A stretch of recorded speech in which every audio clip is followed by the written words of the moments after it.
বন্ধুরা, good morning. আমি পৌলমি। আমি চলে এসেছি তোমাদের সামনে আজকে একটা নতুন রেসিপি নিয়ে। নতুন না, এটা তোমরা হয়তো বাড়িতে অনেকেই ট্রাই করেছো। এটা হচ্ছে ডালিয়ার পোলাও। রোজ রোজ ডালিয়ার খিচুড়ি, ডালিয়া সিদ্ধ এসব খেতে খেতে আমার মুখটা নষ্ট হয়ে গেছে। তাই আজকে ভেবেছিলাম ডালিয়া দিয়ে এমন একটা জিনিস বানাবো যেটা খেতেও টেস্টি হবে অ্যান্ড হেলদি হবে। তো তার জন্য আমাদের লাগছে 1 প্যাকেট ডালিয়া। তো 1 প্যাকেট ডালিয়া লাগেনি, মানে এখানে পরিমাণ মতো দেবে। তারপর লাগছে বিনস গাজর কুচি, 2টো কাঁচা লঙ্কা, গ্রেট করা আদা, গোটা গরম মশলা গুঁড়ো, নুন, এদিকে লাগছে হলুদ, তারপর লাগছে এই যে ঘি এখানে আমি একদম সামান্য দেব, যেহেতু আমি আর আমার সোনা বাবা দুজনেই ঘি মাখন এসব খাই না, তাই একদম সামান্য। আর এখানে আমি চিনির বদলে ইউজ করেছি জায়গ্রি পাউডার, তো তোমরা চিনি ইউজ করতে পারো। আর এটা হচ্ছে মেজারিং কাপ, যেটা মেপে আমি ডালিয়াটা করব। আর এদিকে লাগছে রিফাইন্ড অয়েল। তো এই যে এখানে কাপে মেপে নিয়েছি আমি ডালিয়াটা। তো ডালিয়াটা প্রথমে আমি ড্রাই রোস্ট করে নেব, কারণ ড্রাই রোস্ট করলে ফ্লেভারটা বেশ ভালোই আসে। তো ফার্স্টে ড্রাই রোস্ট করে তারপর এটা আমি ডালিয়াটা ধুয়ে নেবো ভালো করে, যেহেতু আমার সোনা বাবাও খাবে, তাই জন্য ডালিয়াটা তো পরিষ্কার করে ধুতে হবে। তো তোমরা চাইলে নাও ধুতে পারো, কিন্তু আমি ধুয়ে নিলাম কারণ আমার সোনা বাবা খাবে। দেখেছো কতটা নোংরা বেরোলো ধোয়ার পরে। তারপরে এই যে এরমভাবে জল ঝরিয়ে নিতে হবে। আর এখানে মা আবার বের করেছিল কাজু কিশমিশ কোথা থেকে, তো ছিল বাড়িতে, তো সেটা আমি জানতাম না। আমি যেহেতু হেলদি করে বানাবো তাই জন্য কাজু কিশমিশ অ্যাড করতাম না। তো মা বললো দে, ভালো লাগবে। তো ফার্স্টে এবার ডালিয়াটাকে আমি একটু ম্যারিনেট করে নেবো। প্রথমে দিয়ে দিলাম আদা কুচি, তারপরে দিয়ে দিলাম হলুদ। ফুড কালার ইউজ করতে পারো, আমি ফুড কালার ইউজ করি না, তাই জন্য আমি হলুদ দিলাম। তারপরে পরিমাণ মতো নুন দিয়ে দিলাম। এখানে তোমরা যতটা নুন খাও ততটাই দেবে, পরিমাণ মতো নুন দিয়ে দিলাম। তারপরে দিয়ে দেবো এখানে সামান্য ঘি, জাস্ট ফ্লেভারের জন্য। এখানে তোমরা অনেকটাই দিতে পারো, অনেকটা দিলে ভালো লাগে টেস্টটা। আমি যেহেতু একদম সামান্য দেবো, তো আমি একদম অল্পই দিয়েছি। তারপরে দিয়ে দেবো হচ্ছে গরম মশলা গুঁড়ো। এখানে অল্প সামান্য পরিমাণে গরম মশলা গুঁড়ো দিয়ে দিলাম। তারপর এটাকে হাতটা পরিষ্কার করে ধুয়ে হাত দিয়ে মেখে নিলাম। তারপরে এটা ম্যারিনেট করে আমি রেখে দিলাম ঢাকা দিয়ে। তো তারপরে আমি কড়াইয়ের মধ্যে নিয়ে নেব অল্প সামান্য পরিমাণে রিফাইন্ড অয়েল। আমি সামান্য পরিমাণে নিয়েছি, তোমরা চাইলে দিতে পারো, কিন্তু আমি যেহেতু অয়েল একদমই খাই না, তো তাই জন্য একদম সামান্য পরিমাণে দিয়েছি। তারপরে এর মধ্যে কাজু আর কিশমিশটাকে ভেজে নিলাম, একটু হালকা করে ফ্রাই করে নিলাম। তারপরে কড়াইতে দিয়ে দিলাম গোটা গরম মশলা, তেজপাতা, দারচিনি, লবঙ্গ, এলাচ। তো তারপরে দিয়ে দেবো এই যে গোটা গরম মশলাটা দিয়ে দিলাম। তারপরে দিয়ে দেবো এখানে আমার কাছে যে যা সবজি অ্যাভেলেবেল ছিল, বিনস আর গাজরটা। তোমরা চাইলে অনেক কিছু সবজি এখানে অ্যাড করতে পারো, আলুও দিতে পারো। আমি যেহেতু আলুটা খাই না, তাই আলু দিইনি। তারপরে একটুখানি ভাজার সময় অল্প স্লাইড একটু নুন দিয়ে দিলাম, নুন দিয়ে ভাজবো এটাকে। তোমরা এখানে হলুদও অ্যাড করতে পারো, আমি দিইনি, আমি জাস্ট নুনটাই দিয়েছিলাম। তারপরে এই যে এখানে ম্যারিনেট করা যে ডালিয়াটা রয়েছে, সেটা আমি এর মধ্যে দিয়ে দিলাম।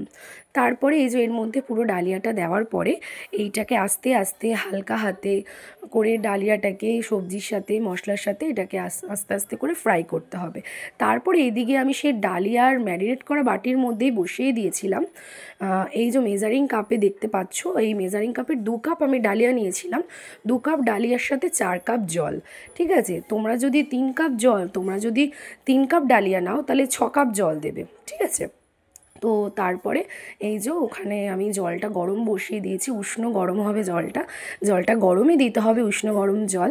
তো এই যে তারপরে ডালিয়াটাকে হালকা হাতে নেড়ে নিচ্ছি, সমস্ত সবজির সাথে আস্তে আস্তে করে নেড়ে নিচ্ছি আমি ডালিয়াটা।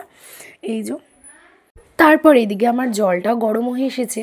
যেহেতু আমি জলটা মেজারিং কাপে মেপেই নিয়েছিলাম, তাই জন্য যে জলটা আমি গরম করেছিলাম পুরোটাই আমি ডালিয়াটার মধ্যে দিয়ে দিলাম। তো তোমরা এখানে বলতেই পারো যে ডালিয়ার পোলাও বানাচ্ছি, তাহলে আমি বিনস গাজর কেন অ্যাড করছি।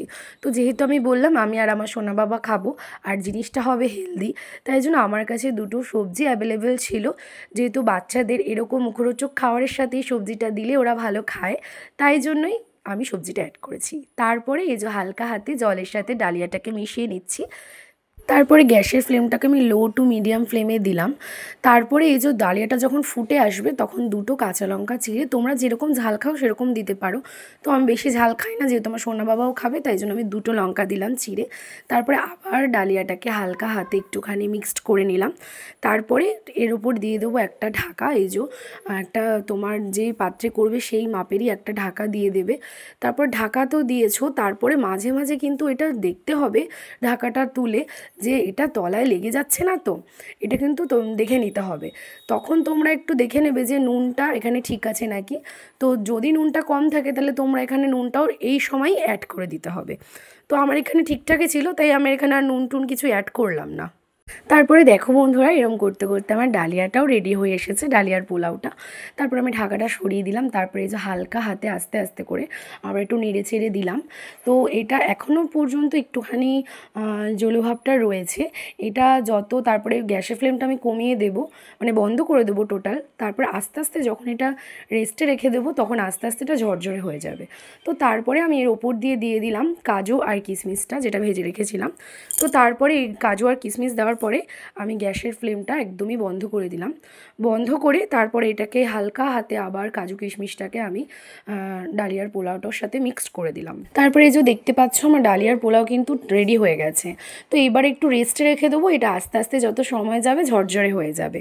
তো তোমরা এই ডালিয়ার পোলাওটা যে কোনো নিরামিষের দিনে, যারা একাদশী পালন করো, দ্বাদশী পালন করো, সেই সব দিনে তোমরা এই ডালিয়ার পোলাওটা বানিয়ে খেতে পারো।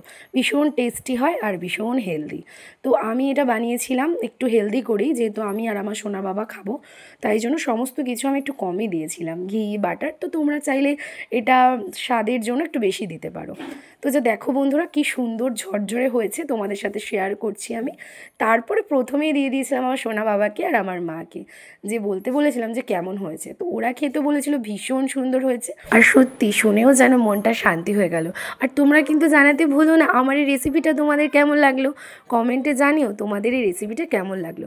আর ভালো লাগলে ভিডিওটা একটা লাইক করে দিও। আর এরকম সুন্দর সুন্দর রেসিপি পেতে গেলে আমার চ্যানেলটা সাবস্ক্রাইব করে আমার পাশে থেকো। Tata, by.